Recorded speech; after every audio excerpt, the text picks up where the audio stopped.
statement saying that Thursday attack Ras Lanouf east of ISIL held the coastal town of Sirte was carried out by foreign fighters using an explosive packet car. 3 days of Islamic State attack on Libya's biggest oil terminals have started fires that have spread to 5 massive oil storage tanks, according to Guard spokesman. Ali Al-Hassi said the petroleum facilities guards were still in control of the neighboring ports of Sidr and Ras Lanouf, where at least 9 guards were killed and more than 40 injured near the ports permits this week. Firefighters were trying to control 4 fires at Sidr and 1 at Ras Lanouf. 2 were triggered by Islamic State shelling and 3 more had caught fire, Mr. Hassi said. The Libyan interim government said in a statement that they support Libyan armed forces in their fight against terrorists. The statement also tributed the great effort to firefighters to control fire that have spread to 5 massive oil storage tanks after the terror attack. The statement also condemned the silence of international community regarding terror attack. Italian Foreign Minister Paolo Gentiloni expressed condolences to the Libyan people and government over the Thursday terrorist attack in that city of Zlatan. Following this morning terrorist attack in Zlatan, I wish to express the solidarity of government of Italy to the victims, the Libyan people and the Prime Minister Design Sarraj.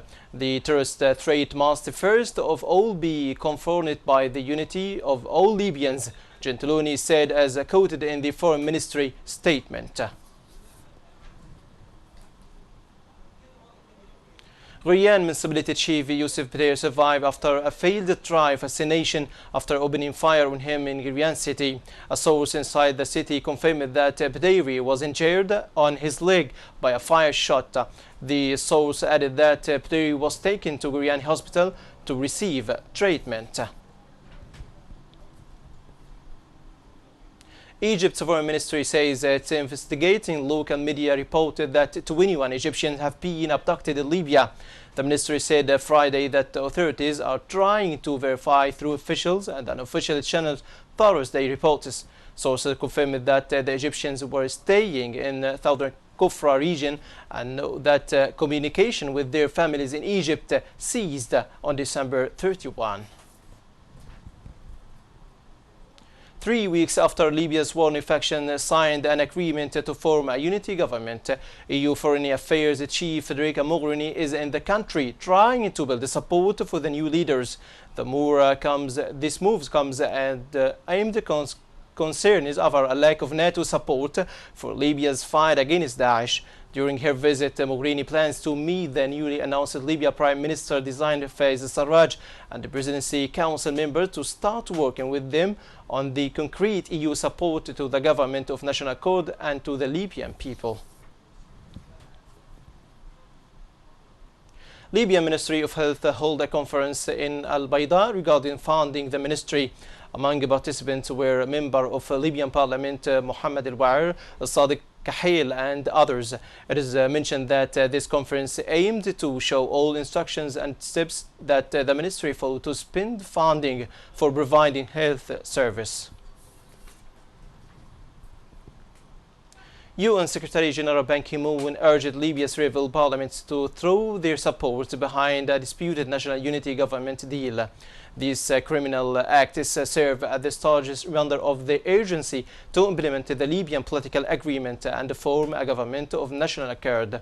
He said, referring to the suicide bombings, unity is the best way for Libyans to confront terrorism in all its forms, Ban Ki-moon added. Belgian police have found 3 vessels for possible use in suicide attacks, traces of explosive and the fine print of victim Paris attack, suspected Saleh Abdeslam at a flat in Brussels, prosecutor said. The discovery was made during a search of an apartment in the Checkpark area of the Belgian capital on December 10. The Federal Prosecutor's Office said in a statement. Prosecutors said Abdeslam might have hidden in the flat after the November attack, but that they were also working on theory that the explosive device used in the massacre could have been made there. South Korea issued an air-splitting propaganda parked across its border with North Korea on Friday in relation for its nuclear test, while the United States called on China to end the business as usual with its ally. China's foreign ministry urged North Korea to stick to its nuclear pledge and avoid action that would make the situation worse, but also said China did not hold the key to resolving the North Korean nuclear issue. China is the North Korean main economic and diplomatic backer, although relations between the Cold War allies have cooled in recent years.